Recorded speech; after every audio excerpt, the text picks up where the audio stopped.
Assalamualaikum warahmatullahi wabarakatuh. Perkenalkan, nama saya Zaki Kusuma Firdaus, NIM 19833 dari Prodi Penjaskes 2019A, Kampus STKIP PGRI Jombang. Di sini saya akan menyelesaikan tugas dari mata kuliah Evaluasi Pembelajaran dengan dosen pengampu Bapak Pugu Setia Hasmara. Langsung saja saya mulai. Yang pertama, kemampuan melaksanakan evaluasi pembelajaran merupakan kemampuan dasar yang mesti dikuasai oleh seseorang pendidik maupun calon pendidik sebagai salah satu kompetensi profesionalismenya. Kemudian, evaluasi pembelajaran merupakan satu kompetensi profesional seorang pendidik. Kompetensi tersebut sejalan dengan instrumen penilaian kemampuan guru yang salah satu indikatornya adalah melakukan evaluasi pembelajaran. Evaluasi pembelajaran pada dasarnya bukan hanya menilai dari hasil belajar, tetapi juga proses-proses yang dilalui pendidik dan peserta didik dalam keseluruhan proses pembelajarannya. Berikutnya, proses evaluasi dalam pendidikan. Apabila sekolah diumpamakan sebagai tempat untuk proses produksi dan calon peserta didik diumpamakan sebagai bahan mentah, maka lulusan dari sekolah itu hampir sama dengan produk hasil olah yang sudah siap digunakan. Disebut juga dengan ungkapan transformasi.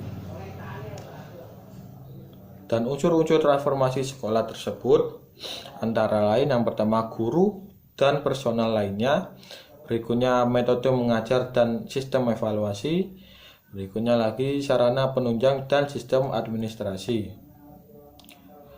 Berikutnya ialah ciri-ciri evaluasi pendidikan. Ada 5 ciri evaluasi dalam pendidikan. Yang pertama, penilaian dilakukan secara tidak langsung. Sebagai contoh, mengetahui tingkat intelijen seorang anak akan mengukur kepandaian melalui ukuran kemampuan menyelesaikan soal-soal. Yang kedua, dari penilaian pendidikan yaitu penggunaan ukuran kuantitatif. Yang ketiga, dari penilaian pendidikan yaitu bahwa penilaian pendidikan menggunakan unit-unit dan satuan-satuan yang tetap karena IQ 105 termasuk anak normal.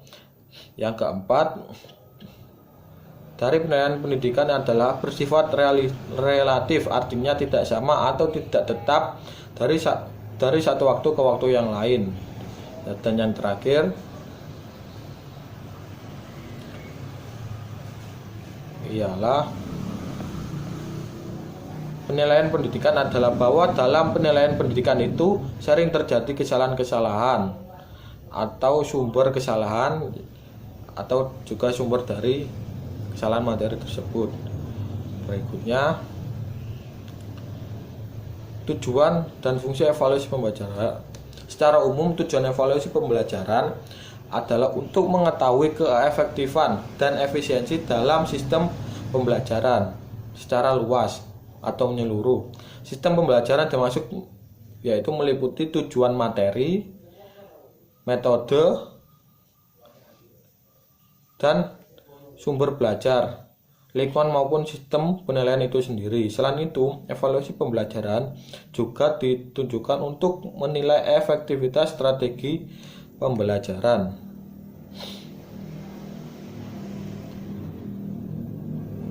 Berikutnya, objek evaluasi pendidikan. Aspek-aspek yang diperlukan dalam evaluasi terhadap peserta didik meliputi aspek tentang berpikir, perasaan sosial, keyakinan sosial, apresiasi seni dan budaya, minat, bakat, dan hobi, serta perkembangan sosial dan personal. Berikut ya tugas-tugas dalam evaluasi pembelajaran. Yang pertama, seorang guru mengadakan ulangan harian. Setelah beberapa kali ulangan harian diperoleh nilai raport pada waktu kenaikan kelas kepada siswa pandai diberi hadiah secara bertingkat menurut urutannya prestasi, sedangkan pada siswa yang tidak naik kelas diberi nasihat atau wejangan agar supaya lebih giat lagi dalam melakukan belajar. Dan yang berikutnya, berdasarkan pemaknaan terhadap penilaian ditinjau dari aspek siswa, guru, dan sekolah. Baiklah kiranya jika guru memberikan ulangan setiap hari, berikan pendapat Anda dari berbagai aspek berikut, kemukakan juga kelebihan dan kekurangan tersebut. Dan yang terakhir, pendidikan adalah sebuah sistem yang di dalamnya terdapat 3 komponen yang saling berkaitan, yaitu tujuan pendidikan, pengalaman belajar, dan evaluasi dari belajar. Berikan gambaran yang jelas mengenai hubungan komponen 3 tersebut. Sekian dari penjelasan saya, kurang lebihnya mohon maaf. Saya akhiri. Wassalamualaikum warahmatullahi wabarakatuh.